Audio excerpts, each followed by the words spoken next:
for reagente é negativo, se for produto é positivo.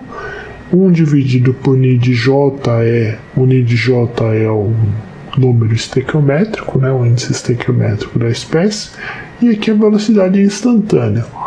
Então a gente pode expressar o valor ou a expressão para a velocidade a velocidade global da reação, escolhendo qualquer uma das espécies, né? Qualquer uma das espécies que eu queira analisar, né, num sistema reacional, pode ser usado para calcular a velocidade global da reação, desde que eu use coerentemente, né, o sinal, dependendo da espécie que eu escolhi, e também divida, né, esse valor pelo índice estequiométrico, que vai depender da equação química. Tá? Então, independente da espécie que eu escolha para seguir a velocidade da reação, o valor tem que ser o mesmo, tá? Porque há esse fator aqui que pondera, né, as coisas dependendo da espécie que eu escolho, tá bom? Essa então é a expressão mais genérica, né, que a gente pode definir para a velocidade global de reação com relação à velocidade instantânea das espécies.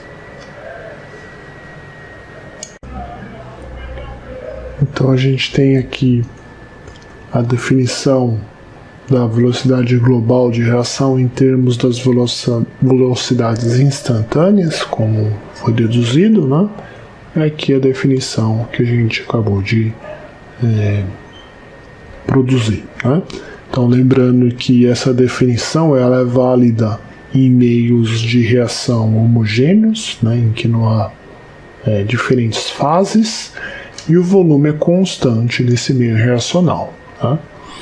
E, como comentário, geralmente, né, a velocidade global de reação também depende do tempo, também varia no tempo, porque justamente esta derivada também varia no tempo, né? A gente viu em slides anteriores que esta derivada numericamente é igual ao coeficiente angular ou a inclinação da reta tangente da curva de concentração em função do tempo daquela espécie da qual a gente está lidando, né, reagente ou produto, tá? Então, novamente, a gente vê aqui que a velocidade global de reação é uma grandeza maior ou igual a zero, porque se dj dt for positivo, ou seja, for um produto, isso daqui, o sinal que a gente deve usar é positivo também. Se J for um reagente, ou seja, se dj dt for menor do que zero, né, que é um reagente, o sinal que a gente usa é o negativo, né, seguindo a mesma lógica aqui do esquema dos sinais que a gente está adotando, tá? Então, agora a gente vai trabalhar um pouco mais numericamente sobre como expressar então a velocidade global de reação em termos das concentrações ou das variações das concentrações das espécies com relação ao tempo, né? Qual seria então a expressão para a velocidade de reação em relação às diferentes espécies aqui neste exemplo, tá?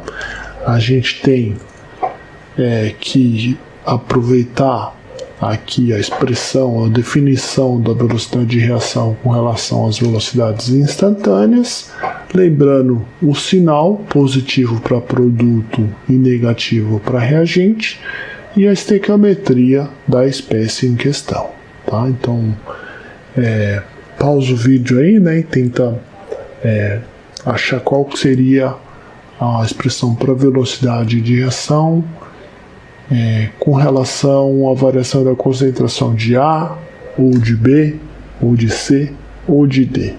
Tá? Então,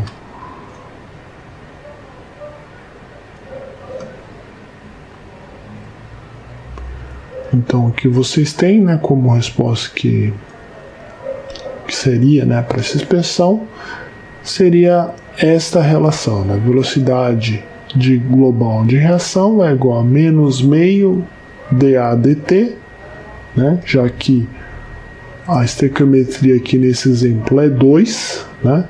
E é negativo, o sinal é negativo, porque a espécie A é um reagente, né? Da mesma forma, V é igual a menos 3 meios dB dt, porque tem estequiometria 3 e B também é um reagente. Para C fica igual a dC dt, né? O V é igual a dC dt, porque a estequiometria é 1 e C é um produto. Analogamente, a gente tem 1 meio de dd dt, né? A velocidade instantânea de D, e aqui é 2 por causa da estequiometria de D. É positivo porque D também é um produto, tá? Então, como a definição de velocidade global de reação ela é independente de qual espécie que você escolhe para expressar, essa igualdade é verdadeira. Isso é igual a isso, que é igual a isso, que é igual a isso. Então a gente tem aí uma igualdade válida. Tanto faz você expressar a velocidade de global de reação a partir da variação da concentração de A, ou da concentração de B, ou da concentração de C, ou da concentração de D, desde que você tenha aqui na frente, né, esses termos que relacionam se aquela espécie é reagente ou produto e a estequiometria dela também, tá? A gente passa então para um próximo exemplo aqui, para uma reação de dimerização, tá, desse radical metila, tá? Então a gente tem 2 mols dessa espécie reagindo e formando o etano, tá? Fase gasosa. As questões para esse exemplo são as seguintes, né? A gente tem aqui uma certa condição, então condição aqui está dizendo um certo instante de tempo, uma certa temperatura, né?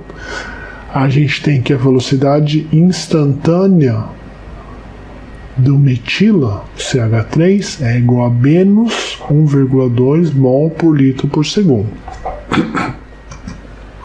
Então aqui a gente vê que ele é negativo, né? Faz sentido porque é um reagente, né? A metila é um reagente, tá? Então esse é o valor da derivada, né, com relação ao tempo para a concentração de CH3 em um certo instante de tempo. Ou, em outras palavras, esse daqui é o valor do coeficiente angular da reta tangente da concentração de metila com relação ao tempo por um certo instante de tempo que aqui a gente não precisa explicitar, tá? Então, nessas condições se pergunta, né, qual que é a velocidade de reação, né? Qual é o valor da velocidade global de reação? Veja que quando é perguntado qual é a velocidade da reação, você tem que informar um número porque foi dado um número aqui, né, que vai ajudar você a calcular isso, tá? E a pergunta B é qual seria a